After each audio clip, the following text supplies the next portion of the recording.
The police said Mr. Cali had suffered multiple gunshot wounds, and there were reports of a blue pickup truck leaving the scene of the shooting. Francesco Cali, the reputed boss of the Gambino crime family, was fatally shot outside his home on Staten Island on Wednesday night, a senior police official said. Mr. Cali, 53, was shot 6 times, the official said. The police said they received a report about the shooting outside 25 Hilltop Terrace in the Toad Hill section of Staten Island around 9:20 p.m. There was also a report of a blue pickup truck leaving the scene around the time of shooting. Mr. Cali was pronounced dead at Staten Island University Hospital. A 58-year-old neighbor who gave only his first name, Salvatore, said that he heard a burst of about 7 gunshots shortly after 9 p.m. "I just heard the pow pow pow pow pow," he said. He said he rushed to his window but could not see anything. He said the shots were all the same volume, as if fired from the same gun. 2 other neighbors who declined to give their names corroborated Salvatore's descriptions. The Gambino family was once the nation's largest and most influential organized crime group, but several of its leaders were convicted in the 1990s of crimes that included murder and racketeering. The family was led at the time by the showy crime boss John J. Gotti, who frequented expensive restaurants and nightclubs with a crew of bodyguards.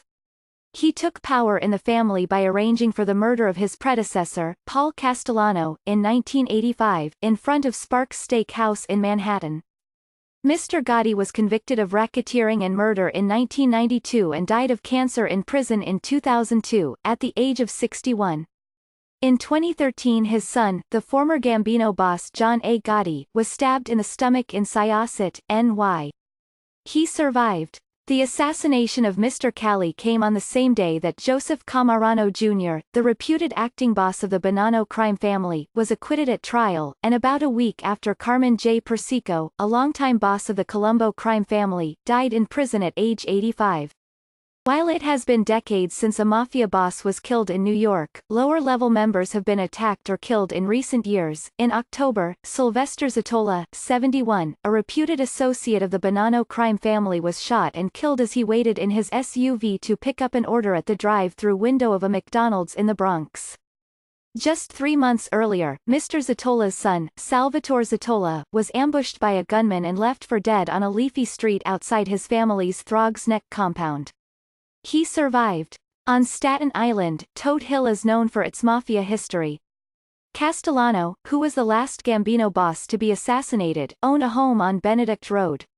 A home on nearby Longfellow Road served as the filming location of the Corleone compound in The Godfather.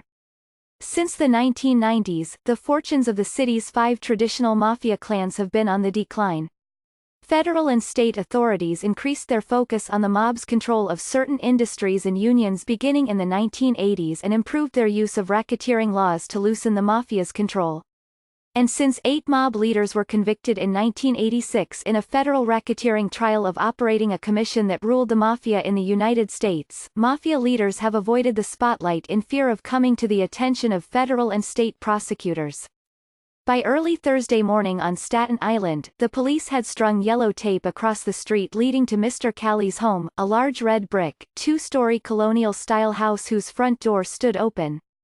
Prashant Ranial, 39, who lives in the neighborhood, said he was shaken by the killing.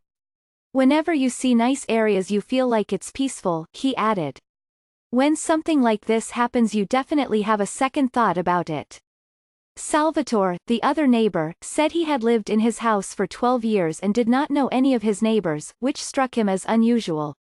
"Nobody talks to nobody around here, it's crazy," he said. "People kind of keep to themselves. They like their privacy." He described the street where the shooting happened as quiet and full of old homes. "Dead street," he said. "Dead quiet all the time."